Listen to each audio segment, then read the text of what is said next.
नमस्कार दर्शक बंधु सुचि सामेन हैप्पीनेस चैनल को आपण मन को बहुत बहुत स्वागत। तो मु आज गोटे केक रो रेसिपी शेयर करछि होता आपण माने वीडियो देखि गेस करि पारुथिबे। एटा बेसी पुराना न किंतु टिके पुराना वीडियो माने हस्बैंड कर बर्थडे रे मु ए केक टा बनैतिली।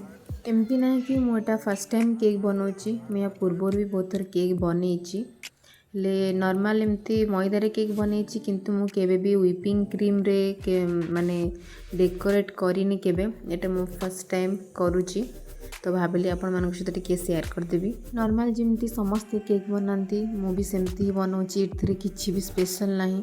2 कप मैदा रे 1 कप चीनी, तार मते यार माप एमती ही ठीक लागे। मान 2 कप मैदा रे 1 कप चीनी पूरा ग्राइंड करके नेले तार मिठा पूरा माने ठीक हिसाब रे रुहे। तापर बेकिंग पाउडर और बेकिंग सोडा तार क्वांटिटी भी मो हिसाब रे नी माने हाफ टी स्पून खाइबा सोडा और 1 टीस्पून बेकिंग सोडा। तापर भल से मिसी मुझे दही यूज करछि, दही और क्षीर आपण तेल भी हाफ कप नहीं कि भल से गले की ताकू माने बेक कर देबे। आपण माने वीडियो रे देखुथिबे मु जा भी करूछि। तापर मु एटा व्हिपिंग क्रीम नहीं plain vanilla flavour whipping cream जो थरे कि आपण को माने चीनी भी मिसिया को पड़बनी, तार मिठा पूरा ठीक अच्छी। आपण को जस्ट ताको बीट करिया को पड़बो। मु एठी बीट कर देले देखि परथिबे आपण।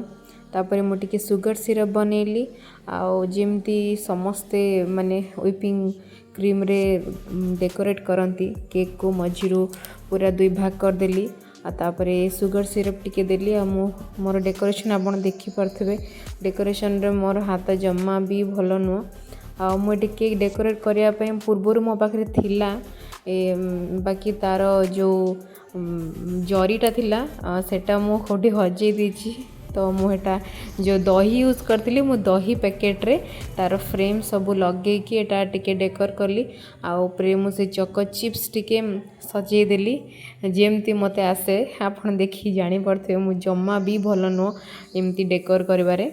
डेकोरेशन रे हुए तो मोर हाथ टिके खराब अच्छी किंतु स्वाद रे केकटा बहुत ही टेस्टी थिला। हस्बैंड भी कहले, बापा माँ भी कहले, नानी भी कहले, समस्ते तारीफ करते केकटा बहुत ही टेस्टी थिला। यहाँ केक रो फाइनल लुक हस्बैंड को भी बहुत भल लगे। मोर सरप्राइज मो फर्स्ट टाइम पे एमती केकटा ट्राए करती। तो आपण मानक मोर वीडियो केमती लगे कमेंट निश्चय जानबे। जय जगन्नाथ।